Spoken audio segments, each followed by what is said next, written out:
ನಮಸ್ಕಾರ ಆತ್ಮೀಯರೇ, ನ್ಯೂಸ್ ಡೈರಿಗೆ ಸ್ವಾಗತ. ಒಂದು ಧಾರಾವಾಹಿ ಜನಮನ್ನಣೆ ಗಳಿಸೋದಕ್ಕೆ ಕಾರಣಗಳು ಹಲವಿರಬಹುದು. ಆದರೆ ಆ ಧಾರಾವಾಹಿಯಲ್ಲಿನ ಒಂದು ಪಾತ್ರ ಜನಮಾನಸದಲ್ಲಿ ಸದಾ ಜೀವಂತವಾಗಿರಬೇಕು ಅಂದರೆ ಆ ಪಾತ್ರಕ್ಕೆ ಜೀವ ತುಂಬುವ ವ್ಯಕ್ತಿ ಮುಖ್ಯ ಆಗ್ತಾರೆ. ಅಂತ ಪಾತ್ರದಲ್ಲಿ ಗುರುತಿಸಿಕೊಂಡವರು ಕನ್ನಡತಿ ಧಾರಾವಾಹಿಯ ಅಮ್ಮಮ್ಮ ಮತ್ತು ರತ್ನಮಾಲಾ. ಇವರ ಪಾತ್ರದ ಹೆಸರು ರತ್ನಮಾಲಾ ಆದರೂ ಅಮ್ಮಮ್ಮ ಆಗಿಯೇ ಕನ್ನಡಿಗರಿಗೆ ಚಿರಪರಿಚಿತರಾದವರು. ಕಲರ್ಸ್ ಕನ್ನಡದ ಕನ್ನಡತಿ ಧಾರಾವಾಹಿಯ ರತ್ನಮಾಲಾ ಪಾತ್ರಕ್ಕೆ ಜೀವ ತುಂಬುತ್ತಾ ಇದ್ದ ಚಿತ್ಕಳ ಬಿರಾದಾರ್ ಅವರ ಜೀವನ ಕಥೆಯೇ ರೋಚಕ. ಒಬ್ಬ ಕಲಾವಿದರು ಒಮ್ಮೆ ಹೆಸರು ಮಾಡಿದ್ರೆ ಸಾಕು, ಅವರ ಖ್ಯಾತಿ ದೇಶ ವಿದೇಶಗಳನ್ನು ದಾಟಿ ಹೋಗುತ್ತೆ. ಅವರು ಮಾಡೋ ಅಭಿನಯ ಅಭಿಮಾನಿಗಳಿಗೆ ಇಷ್ಟ ಆಗಬೇಕು ಅಷ್ಟೇ. ಅಂಥವರಲ್ಲಿ ನಟಿ ಚಿತ್ಕಳ ಬಿರಾದಾರ್ ಕೂಡ ಒಬ್ರು. ಇವರ ಖ್ಯಾತಿ ಎಲ್ಲಿವರೆಗೆ ಹಬ್ಬಿದೆ ಅಂದರೆ ಮೊನ್ನೆ ಅಮೆರಿಕಾಗೆ ಹೋಗಿದ್ದಾಗ ಅಲ್ಲೂ ಕೂಡ ಇವರ ಫ್ಯಾನ್ಸ್ ಬಂದು ಮುತ್ಕೊಳ್ತಿದಾರಂತೆ. ಕನ್ನಡತಿ ಸೀರಿಯಲ್ನ ಅಮ್ಮಮ್ಮನ ಪಾತ್ರದ ಬಗ್ಗೆ ಜನ ಅದೆಷ್ಟು ಕನೆಕ್ಟ್ ಆಗಿದ್ರು ಅಂದರೆ ಒಮ್ಮೆ ಒಬ್ಬ ಹೆಣ್ಮಗಳು ಬಂದು, ನನ್ನ ತಾಯಿಯನ್ನ ಇತ್ತೀಚೆಗೆ ಕಳ್ಕೊಂಡಿದ್ದೀನಿ, ದಯಮಾಡಿ ಅವರ ಒಂದು ಸೀರೆಯನ್ನಾದರೂ ನೀವು ಧಾರಾವಾಹಿಯಲ್ಲಿ ಉಟ್ಕೊಳ್ಳಿ ಅಂತ ಸೀರೆಗಳ ರಾಶಿಯನ್ನ ತಂದು ಹಾಕಿದ್ರಂತೆ.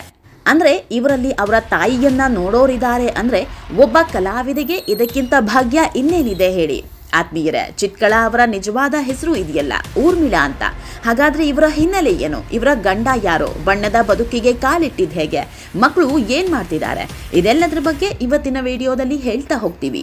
ನಮ್ಮ ಚಾನಲ್ನ ನೀವಿನ್ನೂ ಸಬ್ಸ್ಕ್ರೈಬ್ ಮಾಡಿಲ್ಲ ಅಂದರೆ ಮಿಸ್ ಮಾಡಬೇಡಿ, ಈಗಲೇ ಸಬ್ಸ್ಕ್ರೈಬ್ ಮಾಡಿ. ಈ ವಿಡಿಯೋವನ್ನು ಕೊನೆಯವರೆಗೂ ನೋಡಿ, ನಿಮ್ಮ ಅನಿಸಿಕೆಗಳನ್ನು ಕಮೆಂಟ್ ಮಾಡಿ. ಆತ್ಮೀಯರೇ, ನಟಿ ಚಿತ್ಕಳ ಅವರು ಮೂಲತಃ ಉತ್ತರ ಕರ್ನಾಟಕದ ಕಲಬುರಗಿಯವರು. ಆದರೆ ಬೆಂಗಳೂರಿಗೆ ಬಂದು ನೆಲೆಸಿ ಬಹಳ ವರ್ಷಗಳೇ ಆಗಿದೆ. ಇವರು ಎಷ್ಟು ಫೇಮಸ್ ಅಂದರೆ ವಿದೇಶಿ ಮಕ್ಕಳಿಗೆ ಇಂಗ್ಲಿಷ್ ಪಾಠ ಮಾಡಿದ್ದಾರೆ. ನಟನೆ ಮಾತ್ರ ಅಲ್ಲದೆ ತಾವೊಬ್ಬ ಅದ್ಭುತ ಶಿಕ್ಷಕಿ ಅನ್ನೋದನ್ನ ಪ್ರೂವ್ ಮಾಡಿದ್ದಾರೆ.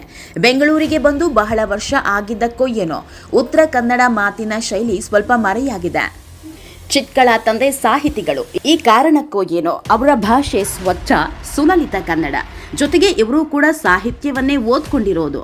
ಮಾತಿನ ಸ್ಪಷ್ಟತೆ, ಪಾತ್ರಕ್ಕೆ ಬೇಕಾದ ಗಾಂಭೀರ್ಯ, ಉತ್ತಮ ಅಭಿನಯ ಇವೆಲ್ಲವನ್ನ ಮೈಗೂಡಿಸಿಕೊಂಡ ಮಹಾನ್ ನಟಿ ಇವರು.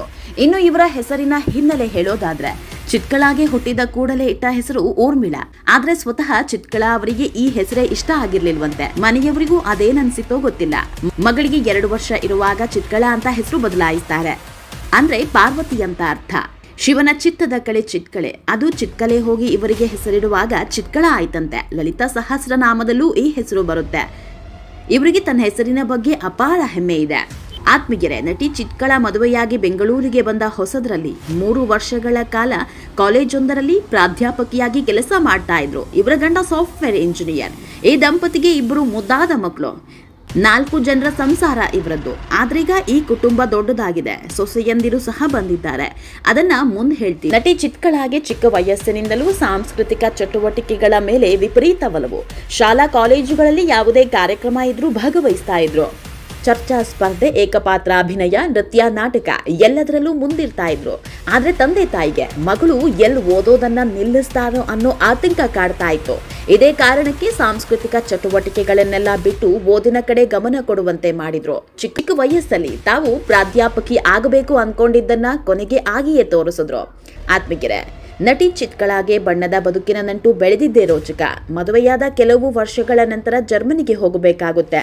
ಅಲ್ಲಿಂದ ಬಂದ ಮೇಲೆ ಪ್ರಾಧ್ಯಾಪಕಿ ಹುದ್ದೆಗಿಂತ ತಾನೊಬ್ಬ ನಟಿ ಆಗಬೇಕು ಅನ್ನೋ ಆಸೆ ಹುಟ್ಕೊಳ್ಳುತ್ತೆ. ಅದೃಷ್ಟವೂ ಏನೋ ಇವರ ಮನೆ ಬಳಿಯೇ ರಂಗಶಂಕರ ಇದ್ದದ್ದು.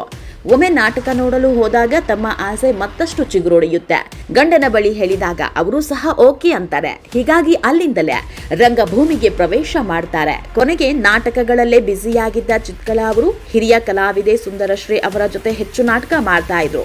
ಹೀಗೆ ಒಂದು ದಿನ ಧಾರಾವಾಹಿಯೊಂದಕ್ಕೆ ಮಗುವನ್ನ ನೋಡ್ಕೊಳ್ಳುವ ಹೆಂಗಸಿನ ಪಾತ್ರದಲ್ಲಿ ಅಭಿನಯಿಸುವವರು ಬೇಕಿತ್ತು.